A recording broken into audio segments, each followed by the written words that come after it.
eloko eleki na Goma eza penza pasi azoboma bango lokola banyama makambo eleki na Goma eza massacre.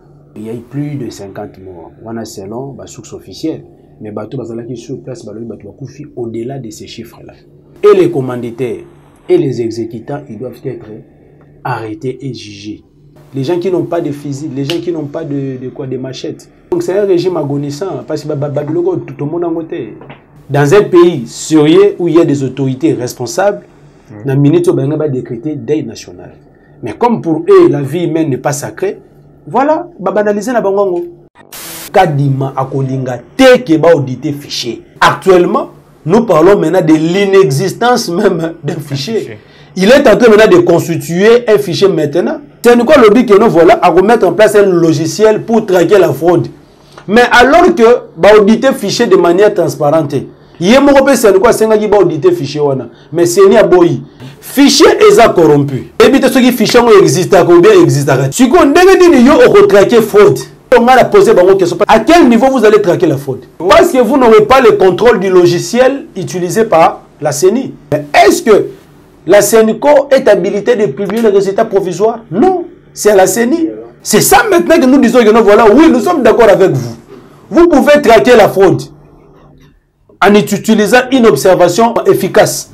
Mais cela ne se limite pas seulement là-bas. Il faudrait maintenant que vous puissiez maintenant avoir des garanties de la part de la CENI. Nous disons ceci au peuple congolais. Nous ne sommes pas des radicaux. Il y a un autre peuple congolais. Prenez votre mal en patience. Les jours qui viennent, vous serez fixés. Les discussions sont en train d'évoluer, d'avancer. Surtout tout le monde dit que non, il y a un minimum de transparence par rapport à Namakamboussé. Nous avons Tokoya et pas Nabino, Petoye Bisabino, Nini Oyo, Tozu comme décision.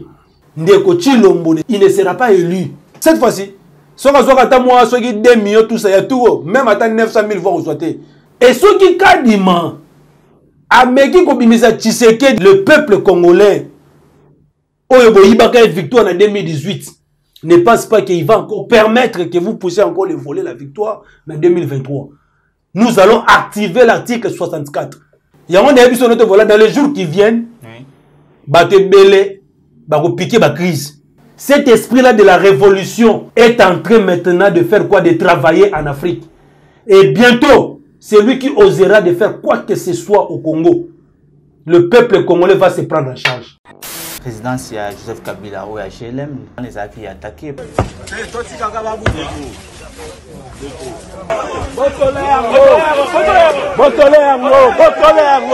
Mais voyez, sisi wanatuambia wanaenda kuvunja kule Kibambazi cha karibu na kwa President Kabila. Wanasema hii inaenda kwa ruti. Kwa mnakatalia watu kama ni ruti. Sasa tu wanapita tuone kwenye tatokea setu.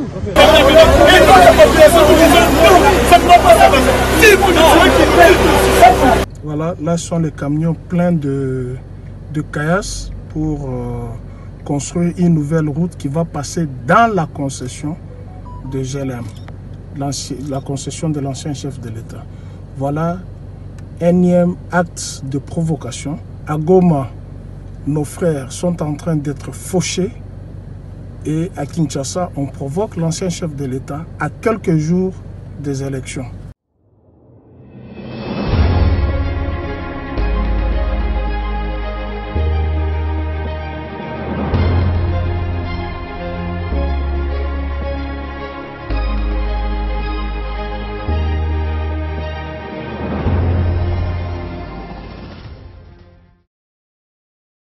Yasika eye bana ya changu bazaya kosepela chambre froide ya konoué ezwami na avenue Njoko numéro 73 na commune ya Kimbantseke quartier Mikondo référence Pont Mungurudiaka sur Petit Boulevard komi tungisa Mateo kota na kati nyonso ya sika tozali pe na groupe électrogène benga biso na plus 33 60 67 98 870 pe na plus 243 81 08 24 952 boye imalamu. Et c'est quoi que vous allez belé bande ko balandi à plus car télévision mbote na bino bi pa nyon so bozwami. Merci de nous rejoindre dans cette grande occasion d'information et puis d'analyse. Et l'émission na biso mukula lelo to yambi po na bino mwana mboka Mike Issem azali secrétaire exécutif YESIDE Funa na ye ndete ko so la mboka. Allons sans plus tarder donc yamba déjà invité na biso mwana mboka Mike Issem. Bonjour. Oui, bonjour, mon Amboka Jonas, journaliste engagé. Merci beaucoup de l'invitation. Nayo. Juste l'invitation parce que je suis sur le terrain. Nous avons la campagne de mobilisation, sans fichier électoral fiable, pas d'élection. Mais ceux qui ont béni en tout cas, nous avons tout mon mieux pour que nous explique comment mani, ma campagne les Kanamboka. Merci beaucoup, mon Amboka Mike Issem. Analyse nayo par rapport à la manifestation et tout ça, Goma, manifestation anti-Monisco, il y a eu des répressions comme d'habitude, mais cette fois-ci par l'armée, que d'habitude la police n'a pas chargé à Makambouana, on parle de plusieurs mois. Analyse nayo. Bon, d'abord, avant de vous répondre à la question, donc, si nous étions peut-être dans une manifestation solennelle, nous avons observé une minute de silence. Parce que j'ai suivi les vidéos, j'ai suivi les images, en tout cas. Et ça pensa bien te salibiso vraiment pas si moi en tant que Congolais voir encore bande konabiso ya est ba Congolais lokola ngana yo bazo boma bango lokola ba nyama tout ça et ça lenga pensa pas si. On parle déjà des 46 morts. Ya ngwana na lobi kaka nazo rendre hommage na ba famille oyo baza comment il y a ba victime hein. Je rends des hommages à ma famille ba victime par rapport il y a massacre wana oyo c'est pas ça qui na ville à Goma. Et puis to senga que ba se saisir na dossier wana to senga na communauté internationale, la justice internationale parce que ça c'est un massacre. Makamboleki na Goma c'est un massacre. Il y a eu plus de 50 morts. On a selon les sources officielles. Mais bateau bazalaki sur place bateau koufi au-delà de ces chiffres-là. Donc nous ne pouvons pas tolérer ça que bateau yo ba bomi bateau wana ba traquer ba ngote ba kanga ba ngote ba condamner ba ngote et les commanditaires et les exécutants ils doivent être arrêtés et jugés parce que la vie humaine est sacrée. Maintenant, les gens qui n'ont pas de fusil, les gens qui n'ont pas de machettes, mais bomi bango la nyama tout ça. Et ça n'inga pensa pas si moi en tant que Congolais, nazo présenter ba condoléances na na ba famille nyonso ba victime, pe nazo lo ba été eza ba signe de la fin. Et ça ba signe de la fin. Ce besoin na makambo boy ça déjà ba signe de la fin, c'est-à-dire boye ba ke makambo ils ont changé. Signe de la fin, signe de la fin, donc c'est un régime agonissant parce que Babiloko tout le monde en côté. Ils ont un signe de la fin. Bah décréter même pas Nino comment journée de nationale, rien du tout. Pour eux donc ça ne représente rien, ces morts là donc pour eux c'est rien du tout. Il y a M23 RD. Non, ce sont des Congolais qui ont voulu manifester pacifiquement. Moi, je suis en train de voir l'aspect à Congolais. Manifester c'est bon, mais ça c'est un massacre. Et la justice internationale va se saisir dans le dossier pour que Bakanga, naba auteur, naba commanditeur, naba exécutant, il y a massacre, il y a Goma. Dans un pays sérieux où il y a des autorités responsables, la minute va décréter deuil national. Mais comme pour eux, la vie humaine n'est pas sacrée, voilà, banaliser la bangongo. En tout cas, nous condamnons cette manière de faire les choses. C'est déjà le signe de la fin d'un régime finissant. Mais, quelle que soit la longueur de la nuit, les jours finissent toujours par arriver. Donc, c'est-à-dire, d'ici là, Makambo va changer. Merci. Makambo va changer d'ici là. Merci beaucoup. Quand est-ce qu'on a processus électoral? Boni président Martin Fayulu, est-ce qu'il a changé ma candidature? Tout le monde, Monseigneur Abichole, a conseillé Albi, fichier électoral, les problèmes pour notre tricherie et les observations. Boni président, changé à vite. Non, mais Abichole, na la chaîne mort de la place. Ouais. À Salaki émission, tout ça, tout l'anda qui est, bah, Congolais, tout, bah, l'anda qui est. À l'obité qui est. Bah, l'obité qui était, que non, voilà, ceux qui fichaient Zamabé, tout ça, non. Abbé Chol n'a pas dit ça. Moi, je l'ai suivi du début à la fin. Et lui, il a plutôt dit que non. Ils ont des bonnes pratiques. Comme ça, l'audit affiché électoral. Ouais. Comme Nang l'avait fait en 2017. Ils ont disposition pour l'égalité. Mais ils ont bonne pratique pour garantir transparence. Il y a partie prenante dans l'élection. Basenga qui va ça l'audit citoyen, c'est Niaboy. Et ils vont continuer toujours à kosenga na seni à ça l'audit citoyen parce qu'il y a moins pour garantir un minimum de transparence.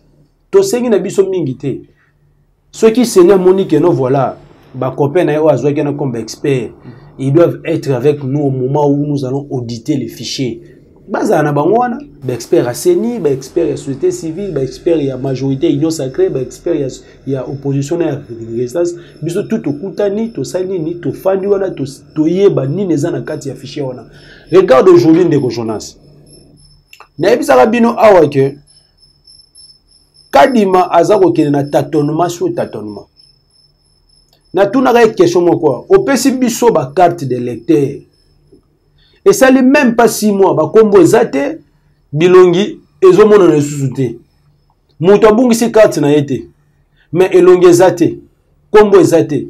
Alors que décembre d'ici 2 mois, il faut que akende ko voter. Boko sala sko ndenge nini. Ote to pesa boko ba duplicata. Aye ko lancer opération ba duplicata na bantenne na seni. Alors bien que se poursuivre ti à la veille de l'élection. Mais tu as eu information. Ba Congolais au bazo ke lekozo ba duplicata.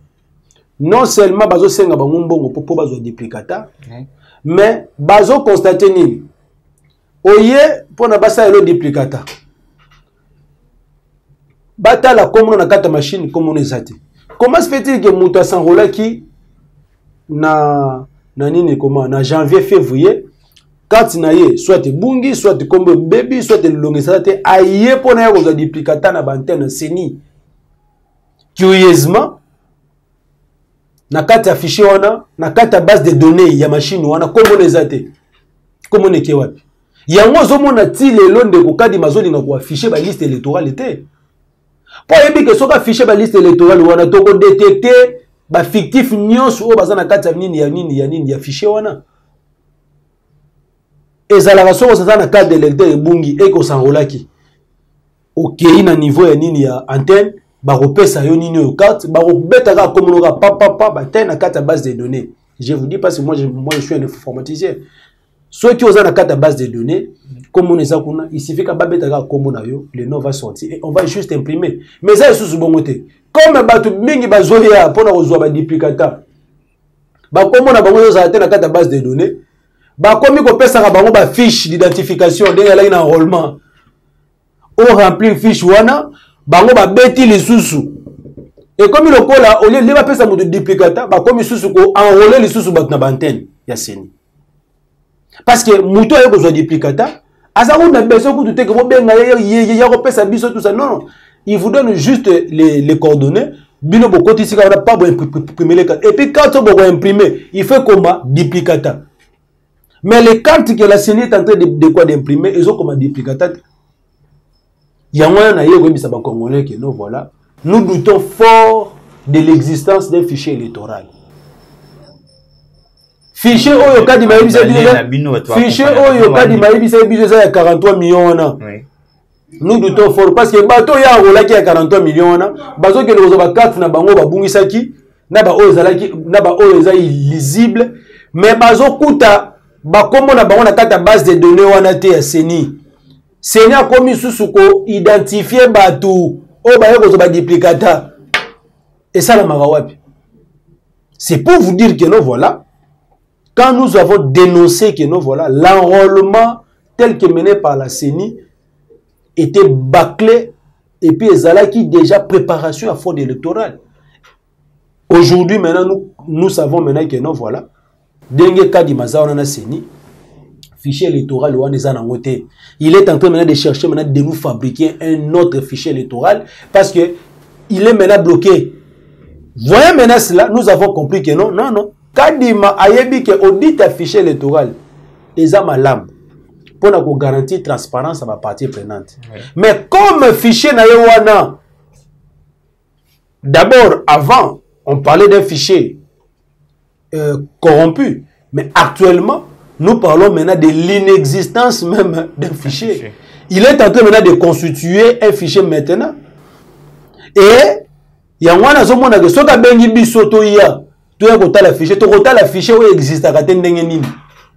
Il y a un zomona kadima akolinga te ke ba auditer fichier. Et nous avons maintenant compris les pourquoi. Suite à la preuve na ba révélation o tuko bima na ba duplicata o bazo pesa banani ba électeur. C'est que ça ira bazali ko bongisa yango parce que bazali ko mona te ke bali na bino bazali ko tika bino. Bazala mingi na 5 ans déjà ye par mois azali pona maponami ya décembre. Ah non biso toza 5 côté. Chez Laza Mouta Senko, moi je suis de la Mouka, tout ça rien à voir avec Bango Baza Banganganzambe et tout ça. Et puis sur Landi à Béchol, il était très clair. Oui. Et les Congolais sont très intelligents. Landi Yoki est très bien. Les problèmes de l'Église catholique, les problèmes de l'Église catholique aujourd'hui, c'est quoi? Azolinga sala de tous ces moyens pour que les élections soient inclusives. Oui. La Senko veut voir Fayoulou compétir. Oui. La Senko veut voir tous les autres candidats présidents de la République participer dans ce processus électoral. Voilà pourquoi Azo mené ma démarche à ma contact informel. Na ba partie prenante nyonso pour que minimum de garantie na transparence ezala. Ce qui déjà minimum a garanti na transparence ezali et qu'on permettre sikoyo même biso la muka to sala nini to participer parce que to kozwa garantie à 100% te. Ce qui sur 10 et qu'il y a déjà 8 ou 7 garanties à transparence et qu'on permettre biso to sala nini to kende ko participer. Il y a un moment de démarche aux églises catholiques à travers Senko, bazako mener pour qu'il y ait inclusivité. Bazako nga ba rassurer ba partie prenante nyoso biso Senko to lobi boyi na côté observation. Voilà, nous allons faire ça. Et la Senko nous promet que non, voilà, il va traquer la fraude parce qu'il va utiliser un logiciel là capable de traquer la fraude. Mais biso peut de faire totalité obité. Fichier est corrompu. Tu évites ce qui fichier existe à combien existe à rater parce que déjà, nous avons expliqué que nous avons des duplicata comme on a banni dans serveur exact. Si on dit yo au traquer fraude. Il y a clé à une observation. Non, mon frère, tout ça la banalise et puis ba congolais balanda biso malamu. Parce que bon on traiter biso de radical. Nous ne sommes pas des radicaux. Ce qui est malamu, et on peut aussi améliorer notre position. Mais il faut tout ça un peu d'analyse profonde. C'est quoi le but que nous voilà à remettre en place un logiciel pour traquer la fraude. Mais alors que auditer fichier de manière transparente, il y a c'est quoi c'est auditer fichier mais c'est ni à boy. Et nous avons tous compris que nous voilà, le fichier n'existe pas. Il est en train maintenant de monter de toutes pièces un fichier là imaginaire. Pourquoi que non, bah ça la garde élection. Si quoi biso l'air nani senuka le bibo tobi non. Toyo kabangona no et puis toyeba et loro nini bango ba kosala. Nde ba expliquer biso ba lo biboy. Tango ba ko mettre en place le logiciel wana. Ba ko déployer na ba centre de vote nyonsu ba observateur plus de 30 000 observateurs. Et ko permettre ba observateur na bango wana bazwa ba procès verbal ya dépouillement manuel. Il y a chaque bureau de vote. Et puis, pendant que vous avez procès verbal, le logiciel va permettre à la minute qui suit, le résultat de déjà compilé, place moko. Et puis, va permettre déjà, dans quelques heures, déjà, Moutou Oyo, aza élu président de la République. Babi que notre logiciel est un logiciel très sophistiqué. Parce que tout le monde qui est dans vote d'un expliqué que l'article 47 alinéa 3.5 ils ont piégé biso parce que c'est ni pouvoir il y a que ça la choix il y a type de vote où on là. Ce que balobi ceux qui c'est na sali type sali choix il y a semi électronique dans cas dimension le bawana. Il peut aussi changer, il peut aussi mettre aussi une élection par le vote électronique parce que l'article 47 donne la liberté de le faire. Si vous avez un logiciel, comme ils appellent le logiciel informatique, tant que vous votez, la machine à voter, parce que la machine à voter à tout et ça a implémenté. Et ça a comme ordinateur capable de stocker les données. Là où vous avez voté, ils ont stocké en moi, ils ont transféré à niveau à serveur central où vous allez contrôler par Kadima. Si vous avez posé une question, parce que moi je suis un informaticien, à quel niveau vous allez traquer la fraude? Parce que vous n'aurez pas le contrôle du logiciel utilisé par la CENI. Non, ils n'auront pas le résultat manuel. Ils n'auront pas le contrôle ni il y a le logiciel utilisé par la CENI, encore moins le contrôle de la transmission automatique des résultats qu'on a dans le bureau de vote mais au niveau du serveur central. C'est-à-dire, vous avez la possibilité, on a été. C'est-à-dire que vous avez limité à l'observation. Et j'ai compris que non, la SENCO va en quelque sorte faire une observation tout en instituant, comment dirais-je, un central électoral parallèle à la CENI. Pour comparer les résultats où il y a la CENI, mais est-ce que la SENCO est habilitée de publier les résultats provisoires? Non. C'est la CENI. C'est la CENI qui a la compétence de publier. Rappelez-vous en 2018, la SENCO avait tous les éléments possibles. Que non, c'est Fallou qui avait gagné les élections. Est-ce que tu as vu la SENCO publier les résultats? Non. C'est ça maintenant que nous disons que non, voilà, oui, nous sommes d'accord avec vous. Vous pouvez traquer la fraude en utilisant une observation efficace. Mais cela ne se limite pas seulement là-bas. Il faudrait maintenant que vous puissiez maintenant avoir des garanties de la part de la CENI. Vous mettre d'accord que non, voilà, c'est un imaginons, par exemple, tant que vous avez voté, avant de publier les résultats, il faut d'abord comparer les résultats de vote manuel et vote électronique. Comme ça, à partir de là, vous avez maintenant place une erreur et outil. Ce qui est bon et que CENI a mis démarche. Et quoi qu'il faut garantir parce que Kadima n'a pas lié la stratégie a aussi la locola nangate azela 5 jours tout ça pour publier non.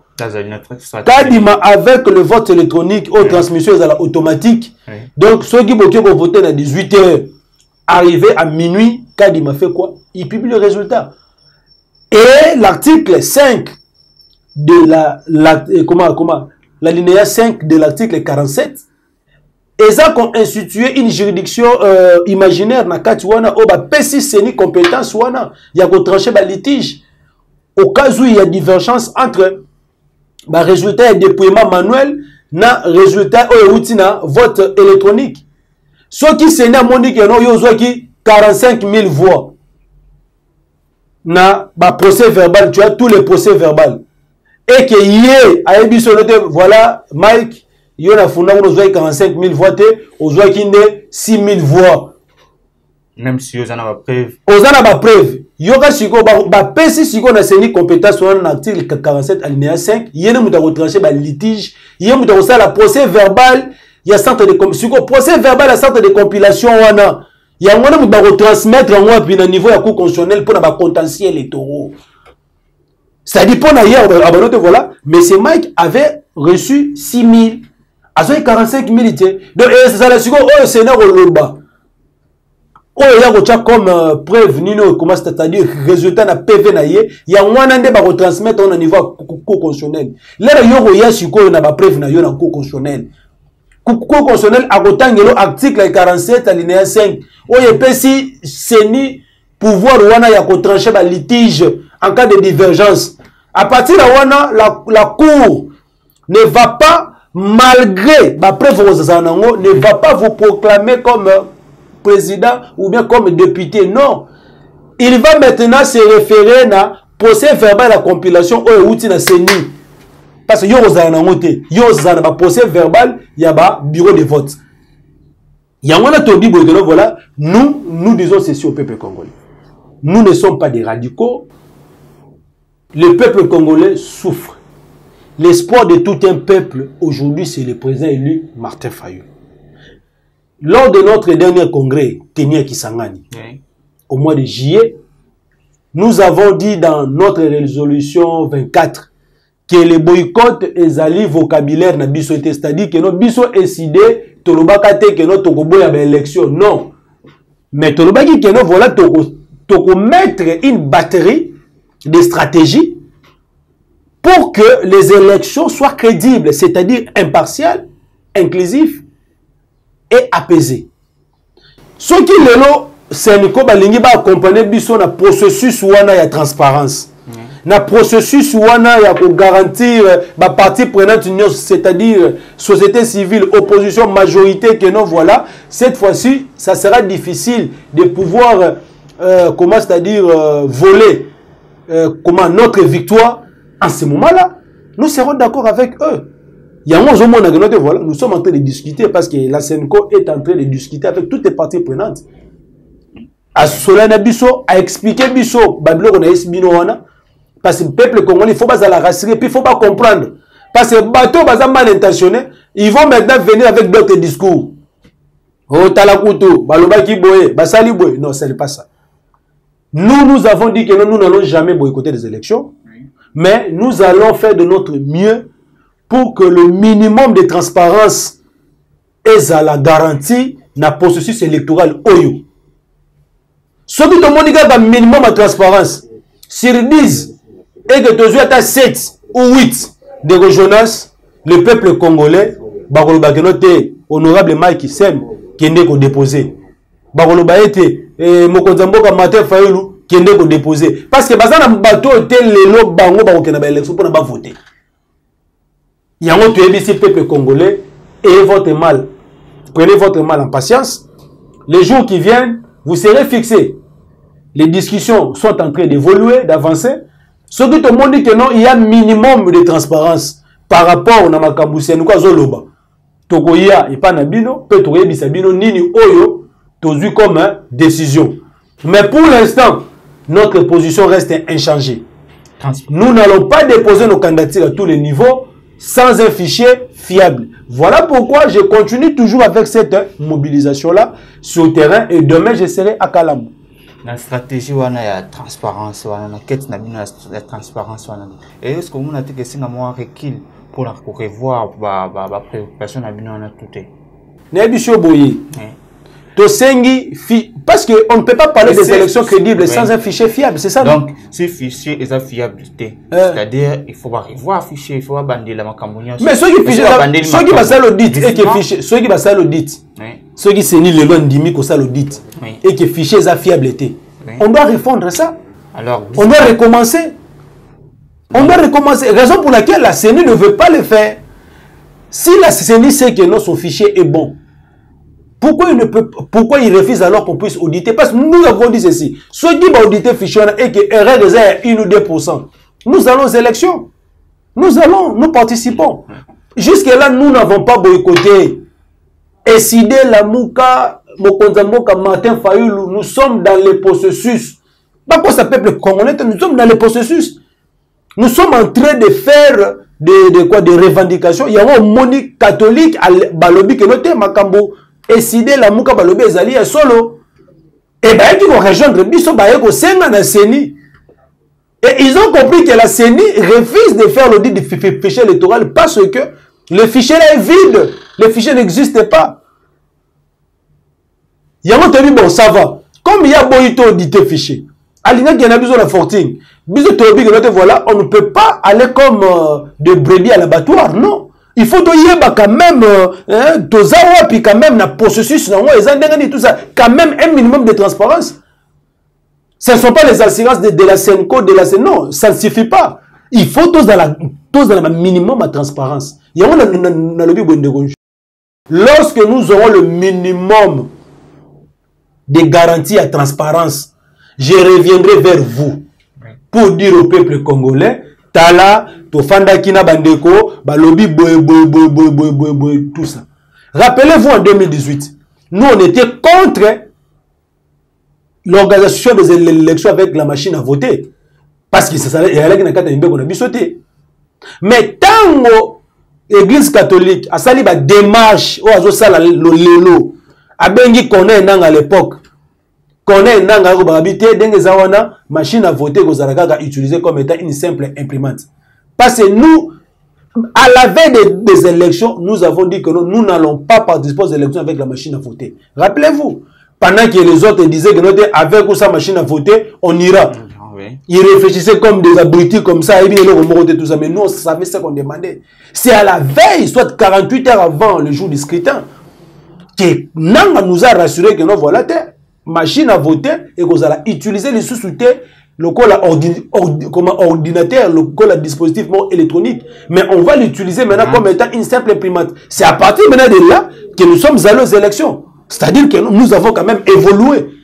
Aujourd'hui aussi, si nous avons le minimum de transparence, s'ils disent, ceux qui m'ont dit 8, à 8, s'ils disent, ma benne s'ils disent aujourd'hui 4 3, mais ceux qui s'ils disent aujourd'hui 8, à 7, tout à l'université, 8 est la échec léger, 8 est la échec léger. Mais ceux qui 8 disent, c'est un réussite. Ils ont 8, 8 est mouqué, il faut que 10, non. Nous n'allons pas imposer ce que nous voulons à la CENI pour qu'il y ait ça la magaga bon non. Mais tolingi que nous voilà qu'il y ait un minimum de transparence. Ceux qui se disent, tout le monde dit que nous te voilà va répondre biso quand même na 7 ou 8. Ah, là c'est clair, nous allons participer. Mais ceux qui se disent, tous na 1 ou 2, on ne va pas participer. Il y a moins de monde qui sont effort oyo, Sénico na SCC bazo sala na minute oyo. Bazo nous comme partie prenante union surtout pour rassurer bango le minimum de transparence dans le processus actuel. Lorsque nous aurons ce minimum de transparence là, je vous rassure, je reviendrai vers la population pour leur dire que nous voilà, des aboyés sur 10, tu as quand même 8, donc 8 sur 10 c'est déjà bon, donc nous y allons. Mais vous le peuple, vous devez maintenant être prudent et vigilant. Parce que maintenant que nous allons, nous avons le minimum de transparence. Sur 10, on a 8. Mais cela ne suffit pas. Nous devons maintenant contrôler. Nous devons maintenant être là pour veiller. Pour que cette fois-ci, moto yoza ko voter, azala moto ba ko proclamer. Yango zomona, au même moment, nous allons poursuivre toujours avec notre campagne de mobilisation pour préparer le peuple à l'activation de l'article 64. Pour leur dire ceci que nous voilà, si d'aventure un individu, un groupe d'individus ose encore de te voler ta victoire en 2023, nous n'aurons pas d'autre choix que d'activer l'article 64. Parce que Ndeko le Bonenga Zawana a dit que a été. Et puis ceux qui ont Masali Foxing que notre élection à l'église de Chilombo, tu peux appliquer l'article 64. Nous, ça ne sera pas comme au Gabon, hein, où les militaires font des histoires là. Nous, peuple. Sans armes et tout ça, nous sommes des démocrates. L'unique façon d'accéder au pouvoir, c'est par les élections. Et c'est par les élections qu'on ne va pas les chasser. Si nous allons aux urnes, nous votons, nous réalisons notre candidat, notre champion, le président Eli Martin Fayulu. Parce que Tobiboy, les matata bango tout wana bazana kati. Poto boy ba kangi matata tout ça, tolinga ba bango tout bazala wana. Parce que le président élu sera réélu en 2024.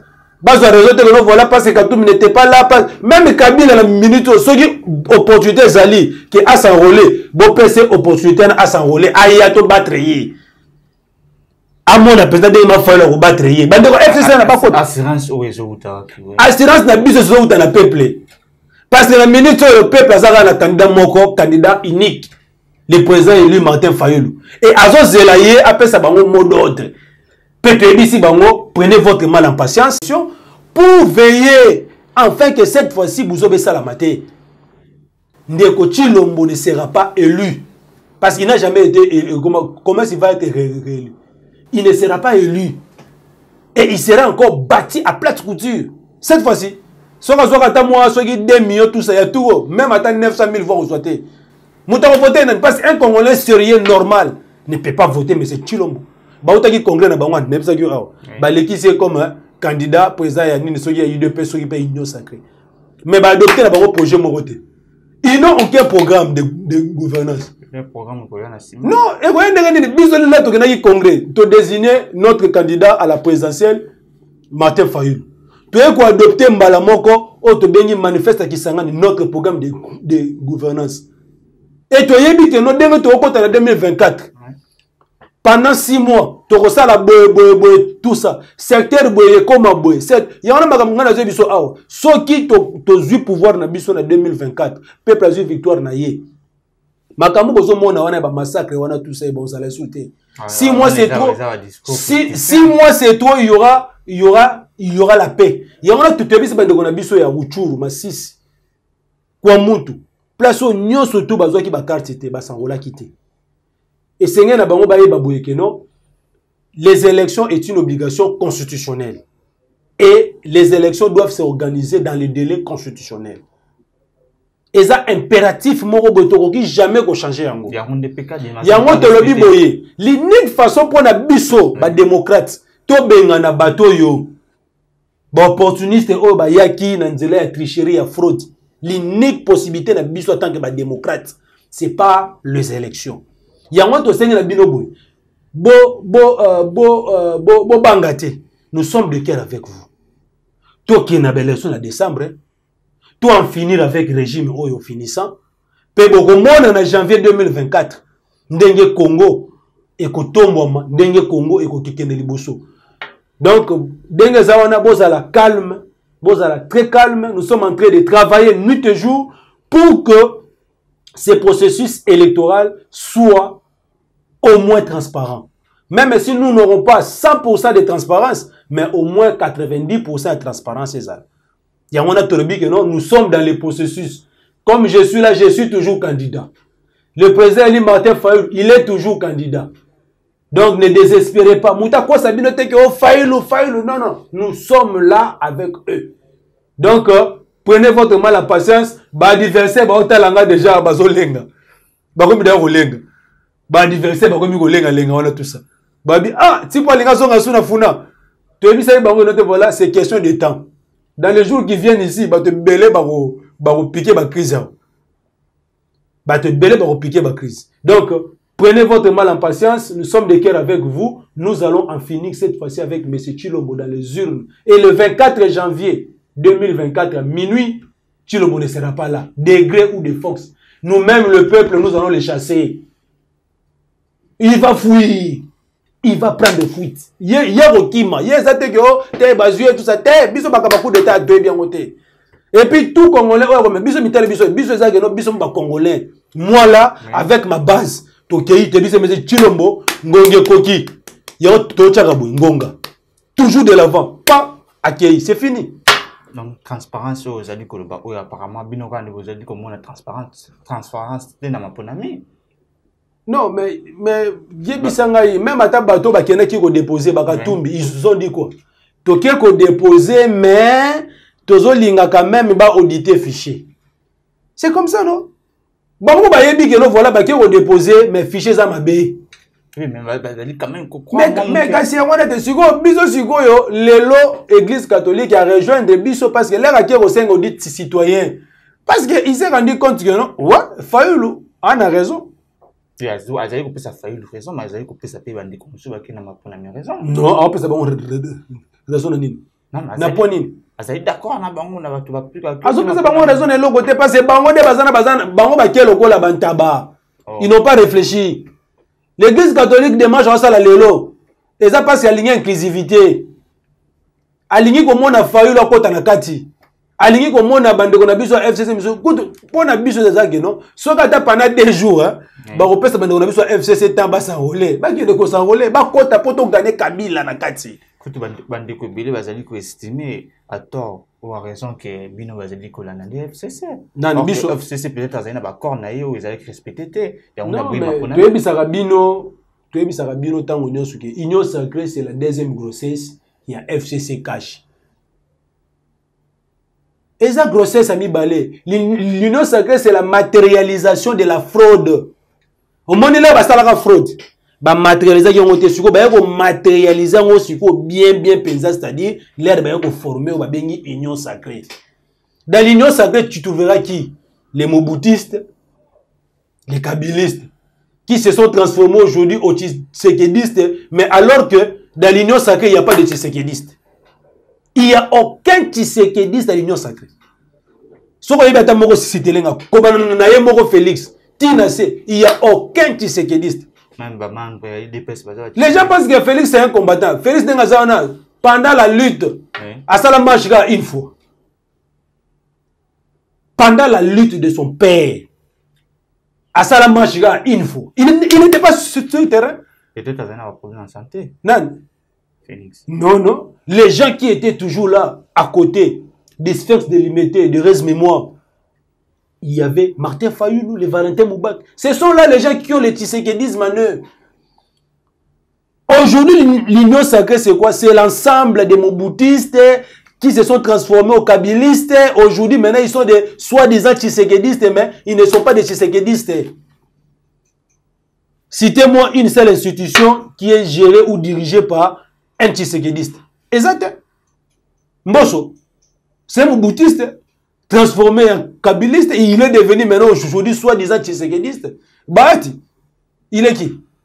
Vous voyez que ça dit, il n'y a aucune institution, même dans les parlements là, aucune institution dirigée par un tshisekédiste pur. Il y a un monde qui tshisekédiste, il y a surtout lignée, il y a combat, il y a tshisekédi. Ils sont restés fermes. On a cherché à les corrompre par-ci, par-là, il y a Kakota, tout ça. Bazate. Bazate. Oui, Kabouya n'est pas un tshisekédiste. Bazate. Tous ces gens-là que tu vois là, ce sont des parvenus. Bazalakate na combat. Bayedi makamunazolo ba oyo, bazalakate. Et lorsqu'il voit Fayoulou, c'est lui-là, c'est un véritable combattant. Lorsqu'il voit Moubake, c'est lui-là, c'est un véritable combattant. Dans l'histoire, l'union sacrée, il y a un moment qui balinaï bazoua. Bazo ba vrai tshisekédiste, ba kota ba on a kata bo sotoana pour na mbokesa ni kufa. Mais heureusement, ils ont dit non, on ne va pas trahir les combats de Tshisekedi. Aujourd'hui, nous sommes en train de continuer la lutte. Nous sommes en train de continuer le combat. Et 2023, c'est l'année de victoire. Toi qui es une belle élection. Chilomba Rozoate. Mais ceux qui cadent bimisier, tu peux appliquer l'article 64. Tozolo bango lelo, nazolo bango kanga juga lelo. Toi qui es une belle élection. Transparence. Na ebisio tozo qui est une belle élection. Mais nous sommes dans les processus, non? Vous déposez votre candidature. Mon frère, nous surtout nous avons expliqué, les Congolais me comprennent très bien. Mais yo peut-être aussi la ignorance ou ana. Congolais comprennent bien. Dans le bien que nous sommes dans les processus. Nous avons nos cartes d'électeurs. Toi le cas FCCT ou baké ou ba carte d'électeurs nandenga katimini mais nous on a nos cartes d'électeurs. Et nous étions le premier à dire au peuple congolais d'aller se faire enrôler massivement. Nous sommes dans les processus et nous n'avons pas boycotté les élections. Et nous avons dit ceci, nous en tant que les démocrates, nous allons chasser M. Tshisekedi dans les urnes.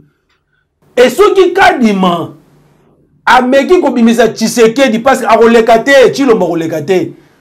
Parce que chebli batana yé na l'élection rolekate. Siko yo siko soko lekisi mutoloko la chilomba na l'élection. Le peuple congolais Oyobo Ibaka victoire en 2018 ne pense pas qu'il va encore permettre que vous puissiez encore les voler la victoire en 2023. Nous allons activer l'article 64. Il y a un épisode de voilà dans les jours qui viennent. Batebele va piquer la crise. Batebele va piquer la crise. Par rapport à nous. D'ici là, Batebele va piquer la crise. Je vous ai dit que je vais revenir vers le peuple congolais. Nous sommes en train de travailler nuit et jour pour que ce processus soit transparent, inclusif et indépendant. Tout travail nuit et jour. Et déjà, je peux vous assurer que les choses évoluent bien. Si hier on avait 2% de garantie, de transparence, mais aujourd'hui quand même, ils se sont matés. Ceux qui ont 7 ou 8, vous allez voir, voilà, les Congolais, ils ont préparé l'article 64. Mais tu as activé un mot malamu. Ceux qui ont biso victoire na biso na maponami à décembre. Préparez-vous, soyez vigilants, parce que nous allons maintenant au combat. C'est ça. Soyez vigilants, il y a plus qu'à télévision, comme la souka, les gens pour les lots. Si avant de invité na biso, on a beaucoup qui s'aime. Un mot, un message, un rendez-vous peut-être. Oui, merci beaucoup, moi Namboka Jonas, les journalistes engagés. Vous faites la fierté à médias congolaises. Donc, donc, moi je passe toujours ici et je sais que les Congolais de partout où ils sont, Balandarabiso, très bien. Donc, ceux qui m'ont dit information et outils na munoko ya président élu Martin Fayulu, tu as na plus clair télévision. Pas dans d'autres chaînes. C'est ici où nous venons dire des choses dans les autres. Naïbisi Bino Boy, le peuple congolais, nous, la Mouka, avec Sidé, avec le commandant du peuple, l'espoir de tout un peuple, le candidat unique du peuple congolais, le président élu et réélu du peuple congolais, Martin Fayulu Madidi. Moi qui vous parle, je suis le fils politique du président élu et candidat unique Nafuna. Naïbisi Bino Boye, nous n'avons pas boycotté des élections. Nous sommes dans le processus électoral car le boycott n'est pas dans notre vocabulaire. Nous sommes en train de travailler nuit et jour pour que nous ayons les garanties de transparence. Ce qui est au minimum, il y a garantie de transparence. Togoya vers Bino, pour na Bino. Ndenge nini bokozala, pe ndenge nini tokosala. Parce que cette fois-ci, tokoki jamais kotika bayiba victoire na biso ba Congolais.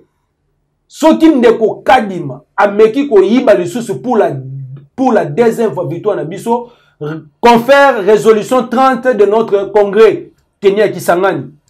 Nous avons dit ceci. Si d'aventure un individu ou un groupe d'individus ose encore de voler la victoire du peuple congolais en 2023, nous n'aurons pas d'autre choix que d'activer l'article 64.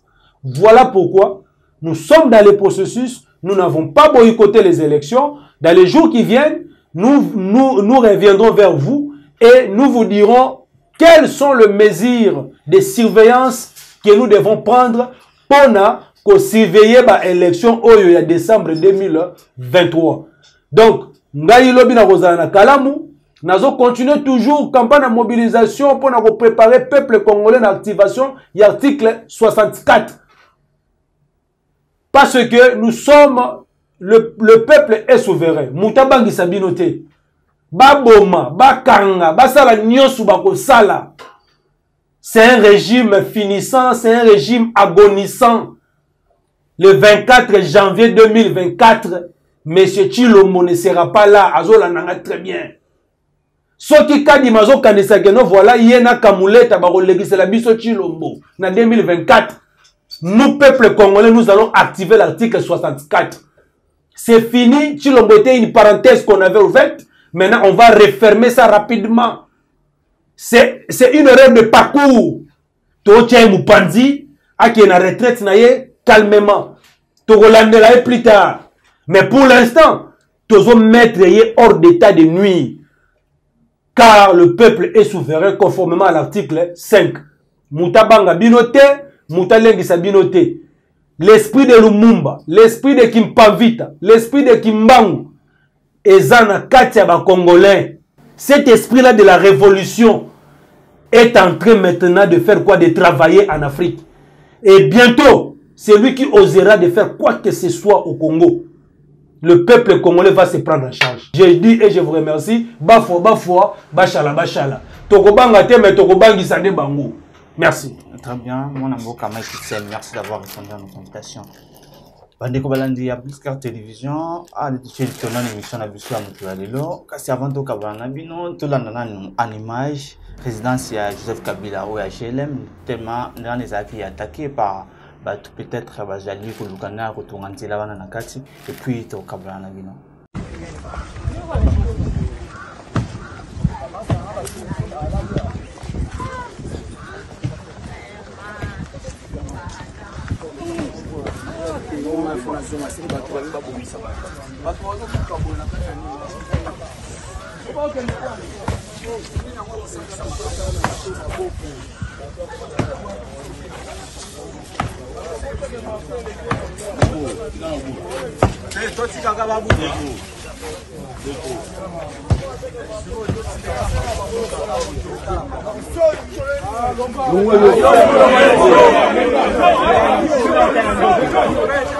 Mama, tona ni panda no no. Botole yango.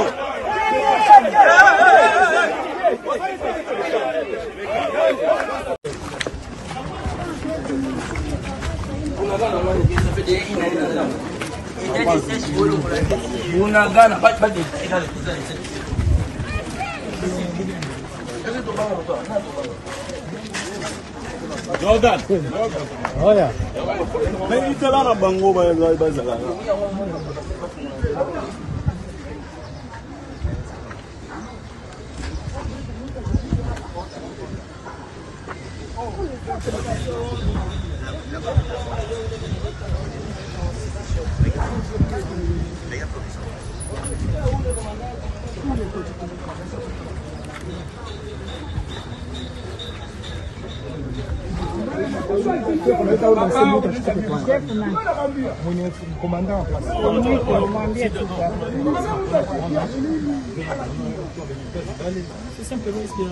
Kwa hiyo sisi wanatuambia wanaenda kuvunja kule kibambazi cha karibu na kwa Bonimaka. Wanasema hii inaenda kwa ruti. Kwa mnakatalia watu kama ni ruti. Sasa ndo wanapita tuone kwenye itatokea setu.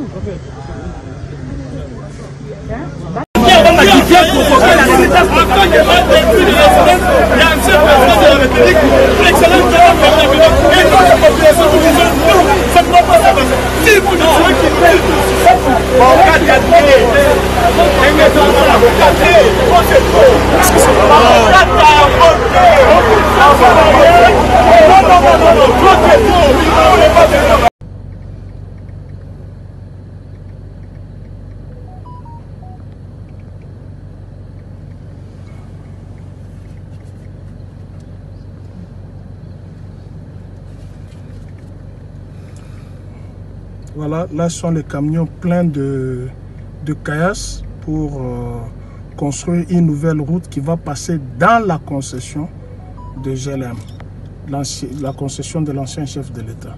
Voilà, énième acte de provocation, alors que à Goma, nos frères sont en train d'être fauchés et à Kinshasa, on provoque l'ancien chef de l'État à quelques jours des élections.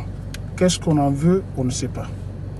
Merci Cordo Kimafiko, merci Nabino Pe Bandeko Balandia Blitzcar Télévision, la chaîne de vérité, pour la fidélité Nabino Pe, pour la confiance où vous allez renouveler chaque jour dans la chaîne de vérité. Si vous avez pour la première fois Hollande Bisso, abonne-toi et puis active la cloche et la notification pour que vous allez toujours informer en temps réel. Merci à Popo la Yomba Zomis Marcomaria, merci à DG Joël Gombe, merci à Cordo Kimafiko, Gonago, chasseur d'images. Au revoir.